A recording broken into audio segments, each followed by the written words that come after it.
ଗୋପବନ୍ଧୁ ପାଠାଗାର ଗୋପବନ୍ଧୁ ପାଠାଗାରରେ ସାଧାରଣତନ୍ତ୍ର ଦିବସ। ରାଉରକେଲାର ଗୋପବନ୍ଧୁ ପାଠାଗାରରେ ଦେଶର 76ତମ ସାଧାରଣତନ୍ତ୍ର ଦିବସ ମହାସମାରୋହରେ ପାଳିତ ହୋଇଯାଇଛି। ସକାଳ ସମୟରେ ଉତ୍କଳମଣି ଗୋପବନ୍ଧୁଙ୍କ ପ୍ରତିମୂର୍ତ୍ତିରେ ମାଲ୍ୟାର୍ପଣ ପରେ ସଭାପତି ନବଘନ ସାହୁ ଜାତୀୟ ପତାକା ଉତ୍ତୋଳନ କରିଥିଲେ। ଉପସ୍ଥିତ ସଦସ୍ୟମାନେ ସମ୍ମିଳିତ ସ୍ୱରରେ ଜାତୀୟ ସଙ୍ଗୀତ ଗାନ କରିଥିଲେ। ସଭାପତିଙ୍କ ସ୍ୱାଗତ ଭାଷଣ ପରେ କବି ରାଜୀବ ପାଣି ସାଧାରଣତନ୍ତ୍ର ଦିବସର ମହତ୍ତ୍ୱ ସମ୍ପର୍କରେ ବକ୍ତବ୍ୟ ରଖିଥିଲେ।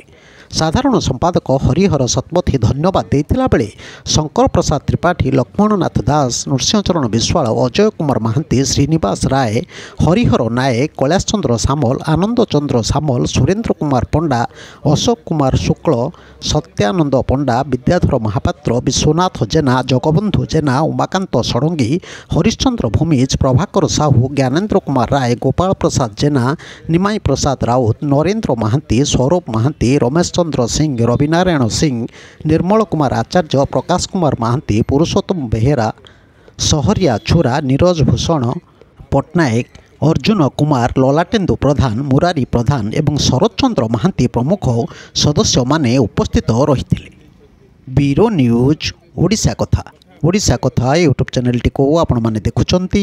ମତାମତ ଦିଅନ୍ତୁ, ଲାଇକ୍ କରନ୍ତୁ, ସବସ୍କ୍ରାଇବ୍ କରନ୍ତୁ ଓ ସେୟାର ମଧ୍ୟ କରନ୍ତୁ।